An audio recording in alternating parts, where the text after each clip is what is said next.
Um, my name is Floris. I've been writing Python for quite a while, and I've been starting to use Kubernetes for about 1.5 years, I think. I've worked with it since just before it became 1.0.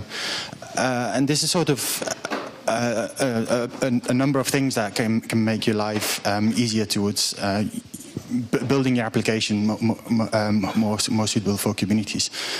Kubernetes is part of the Cloud Native Computing Foundation. That's kind of where the title Cloud Native Python comes from. And one of the things is like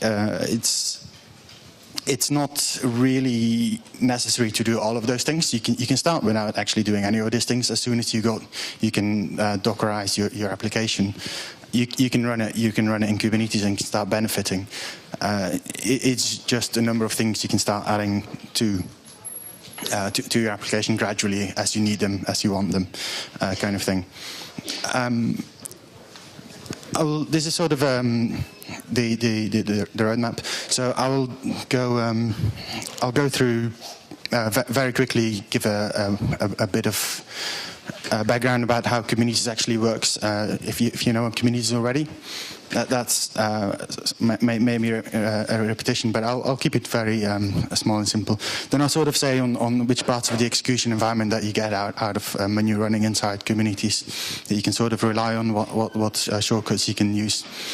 I'll talk about handling, logging, and then I'll go a bit about endpoints and monitoring. So this is kind of my summary of Kubernetes, kind of. So Kubernetes inside of in one slide, if you want. So Kubernetes is actually it's an orchestrator for running your application on a cluster. So the idea is that you just have your process, which you wrap into a container. It's just your single Python process that runs in your container. Currently, that's basically means Docker. And Kubernetes will just make sure that your application runs somewhere on one of the machines in the cluster. Machines, Kubernetes refers to machines as nodes in the cluster. So you got your application, which is your process, wrapped in a container, and Kubernetes abstracts that away into a pod. A pod is basically got some extra bells and whistles. For this talk, you don't really have to worry about what else you can do with a pod. Pods don't really have much guarantees when they run on this cluster. If the node goes away for any reason, your pod goes away. Pods may get killed for other reasons because they start using too much resources of some sort or whatever. So they don't provide any consistency. So the next abstraction on top that Kubernetes sort of gives is the replica set. And the replica set kind of monitors your pod. And the idea is there that you should say, I want to have this many copies, I want to have one or whatever number of copies of my application, of this application running, and that will just watch your pod. And if your pod goes away for any reason, you create a new one. And that also allows you to kind of scale up as you get more load, you add more, you just say, oh, I'll give me more replicas, and more pods will run, and they'll run distributed over the cluster. There's some scheduler involved that figures out where the best place is for your pods to run. There's other abstractions other than replica set, but I'm not going to go into those. There's various other ways of looking after your pods, basically. But as concepts for now, that's kind of enough to sort of, everything is built around this concept, and a lot of them use replica sets. The other thing is, like, because your pods are so ephemeral, they just move around, they come and they go, you don't know which machine they're on. You need to be able to address them. So their IP addresses and ports, if you have a service that listens for incoming connections, need to be addressed. So that's where this service abstraction, the service object, comes in with Kubernetes.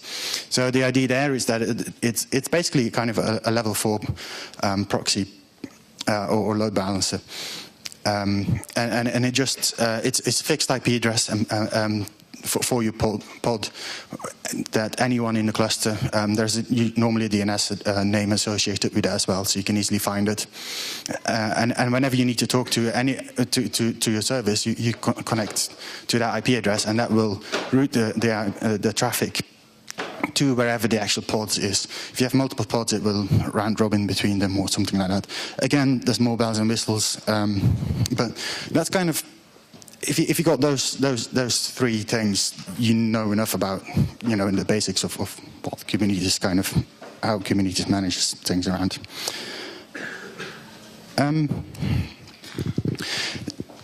So brings us to kind of what you can do in your execution environment. So you're running in your application, your Python program is basically running inside this pod that's being looked after by replica sets, etc. And it allows you to kind of skip a bunch of boilerplate. Your audience is an operations team that knows how to handle Kubernetes. And also it means you can rely on the architecture for scalability, etc. So you can make your internal application actually a lot simpler. You don't have to worry about it as much.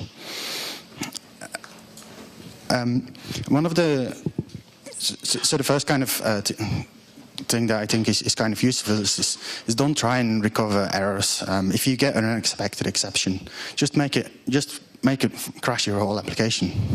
You'll probably be fine because your application is being watched after. So inside Kubernetes, you got a lot. All the operations is kind of done with a lot of YAML files. So if you've played Kubernetes before, you might recognize this. This is just a partial kind of view of that. So this would be some sort of a way of defining your application to run. You have an image and some arguments. It's actually a bit, but the bit that matters here is the restart policy at the very last line. That basically ensures that whenever your application dies, it will get restarted. And that allows you to, when you have any unexpected conditions, your request data doesn't validate or something like that, you can just crash and you can rely on the infrastructure to take care of it. Again, it will be logged that the crash happened, and you have all the information to look at what went wrong.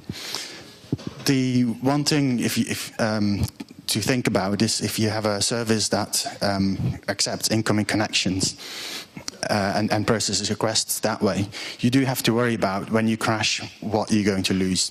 So if you have a number of requests queued up inside your application, if you crash and you lose all those requests, they will start timing out, and that might not be as ideal. So you may want to think a little bit about your architecture there, and make sure that maybe use a messaging bus that to process your requests, so that when you crash, you don't lose all of those. So you have to look out a little bit for those. But yeah, otherwise, don't try and make your application too robust, really. And the other thing, kind of linking into that, is you can also make your application a lot easier. You don't have to handle a lot of scale. The idea is to scale via the process model, which means you just run more processes in parallel. And if you have a messaging system already to talk between your services, it's very easy. So as I showed earlier in the Kubernetes slide, the idea of scaling is just you create more of your pods with your application running into, and that means you not terminating the end user request. You should have a load balancer or reverse proxy. If you're handling HTTP traffic, you'll have a reverse proxy in front of that. So you're not handling directly the end user requests. So you can just, your internal architecture can be very simple. You just have a main loop. You handle one request at a time. You don't, and making this architecture that way means you don't have to worry about the scale too much, because the scaling is done on a different level, really.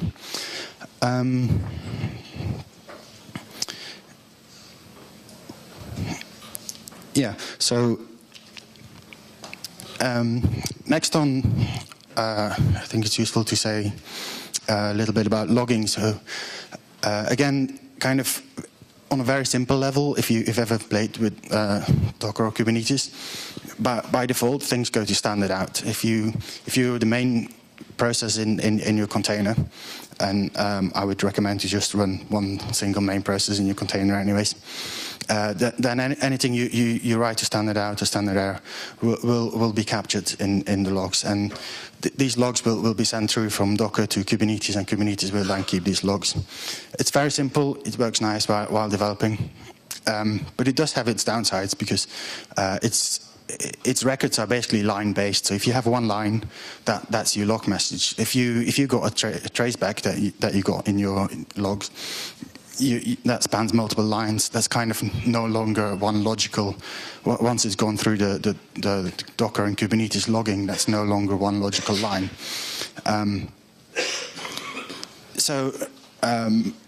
Oftentimes the sort of log aggregation that might be running, that you probably your operations will probably start running once they deal with lots of logs.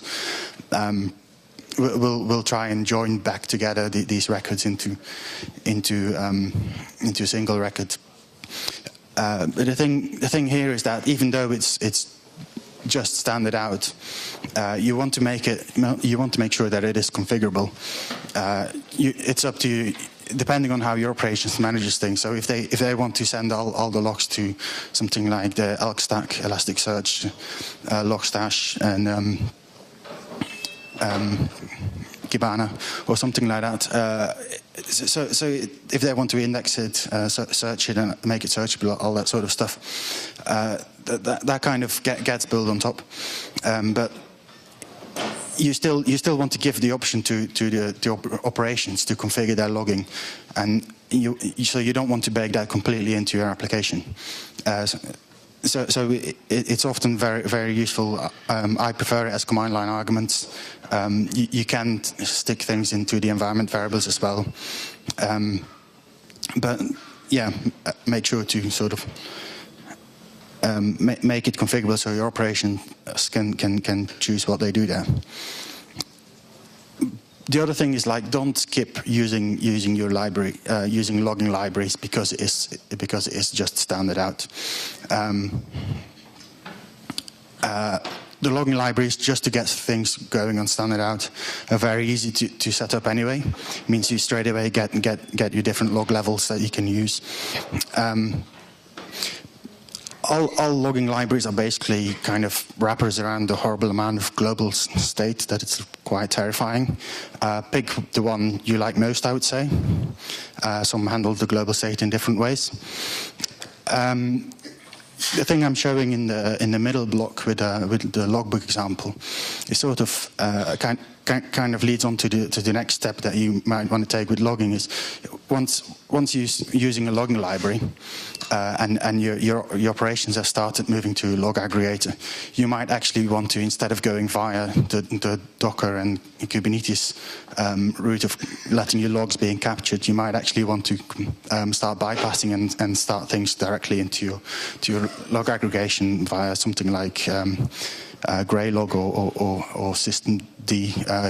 You could set that up to send. So you can add your additional logger log handlers to your logger library, and in that case you probably want to put the exception logging wrapped around your main function basically, because that will actually allow your whole exception to be sent as one single log record, rather than if you just let it up to Python to bubble out, it will end up on the normal Python handler will print it on standard out again, and it goes back as a bunch of unrelated records again.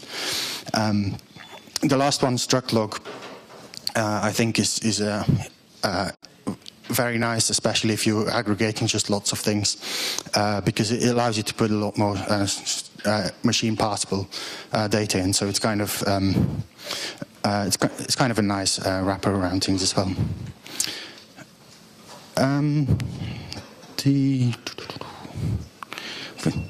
Yeah, so that's pretty much everything around logging, I think. So basically, yeah, standard out is not amazing, but using a log library allows you to evolve towards better log record handling. Next on, I would like to talk about the health endpoints that Kubernetes kind of provides. The thing here that we're trying to address here is when your application starts up, it might be initializing some data, it might be contacting various other things to collect data or whatever. But between process start and being ready to accept connections, this is obviously in the case your application is one that receives connections. There is a non-finite time. Unfortunately, as soon as your application starts up, your pod gets created in Kubernetes. It will be, if you have a service pointing to it, which you need to accept to your connections. So as soon as that happens, traffic will start flowing towards you. If you haven't opened your socket yet, then those connections are just going to get connection refused, and you're losing requests, basically. So the idea here is that you tell Kubernetes to wait to add your pod to the service as one of the handlers of that service until you're actually ready to accept connections. And they do this with a readiness probe. And there's various probes, various types here. Basically, the three types that they support is a TCP socket, an HTTP request, and a command to execute inside your container itself. The last one is not always terribly useful, I find, but the first two are very useful. So if you have, if you're for the TCP socket example, which is the top one here. If you have, if your service basically opens a socket for whatever, maybe 0MQ, gRPC, whatever, something like that, if it directly opens a socket, once the socket is open, basically you can use your main listening socket as for this probe in this case, because once the socket is open, connections will start to be able to be made. They'll queue up in the kernel until you call accept on your socket. So it's a very kind of useful probe. So, and in this case, Kubernetes will, when you start the pod, it will try the port. If it's not ready yet, it will just wait. You can again configure this more detailed, how often to try and all this sort of things, how long to wait. If you're having a service which handles HTTP, that's even simpler. You can just add basically another route to your API that you got. It's kind of okay to just this health set route basically. So this configuration will do a simple plain HTTP request. You're probably fine with plain HTTP because, as I said, you have your reverse proxy already handling HTTPS, etc. in front of that.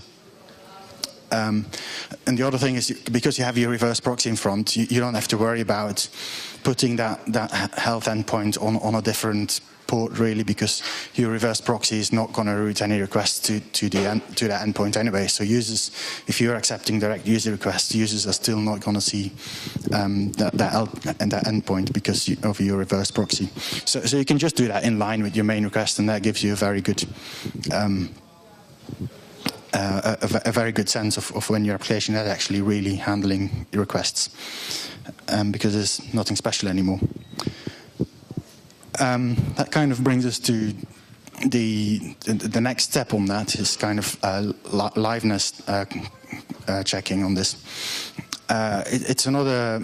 The idea here is that if your application hangs or something like that, you don't want it to be included in the set of endpoints for that service. This kind of depends on your application. I mean, oftentimes you shouldn't really just randomly hang because you don't know anything. If you can, you should just crash and raise an exception and crash, basically. But if you do want, it's most useful probably if you have an HTTP service or API or something, because then you can just handle it in line, and that kind of gives you that guarantee of, yes, I'm handling requests in line. The exact example here, I'm not sure. Cat is certainly not a very practical example, but it just shows how that third kind of live probe. They're basically the same three types of probes that you have for readiness that you can use here as well. The one thing to look out with doing your HTTP requests in line is that you do have to balance it off. Like if your requests are queued and taking a bit too long, so you have to check that your timeouts, etc., on your liveness probes are okay, because otherwise you might still be handling requests. But Kubernetes then decides that you're taking too long. There's lots of trade-offs and tuning to be done there. So it's kind of, it can be useful. It's a more advanced kind of probe or health endpoint to add to it. But it does kind of lead on to safe pod termination in the way of core container application termination. Because it is something to kind of think about, because basically what Kubernetes will do when you're asked to terminate, so say the node you're running on is taken to maintenance, so Kubernetes will kind of shut down all the pods on that node. That's not a problem for your application, because your replica set or something should be making sure that new pods appear somewhere else. But your pod is still healthy and servicing requests at that point. So for a pod or your application that's servicing user requests, what happens is basically it will send you SIG-term. And in Python normally you get keyboard interrupt for that. So you will want to register a signal handler for it. So you can do that gracefully instead of just straight away crashing. Once you sort of in your signal handler, you can wrap that up more nicely. You can say, I'm going to shut down. As soon as you've got SIG-term, you've basically already been removed from the service, so you're not going to get new requests, but you might still have requests currently queued up. So you want to finish your queue that you're running on. Make sure all your requests are handled so you don't drop any of the requests, and only then carry on shutting down.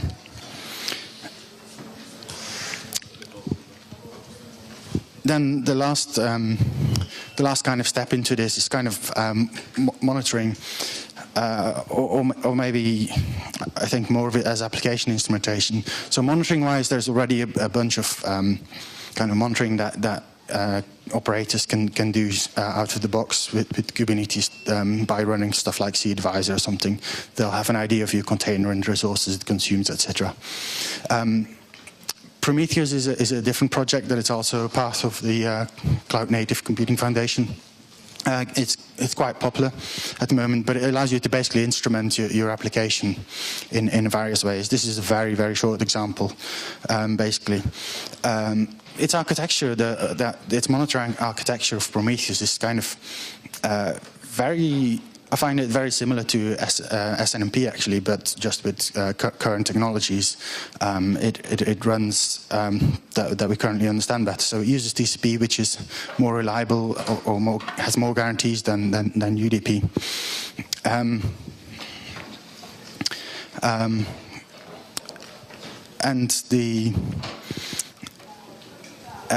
But it's still very much a poll-based kind of, the server goes around to all instances that it knows, and it goes and does a request and gets all the metrics down.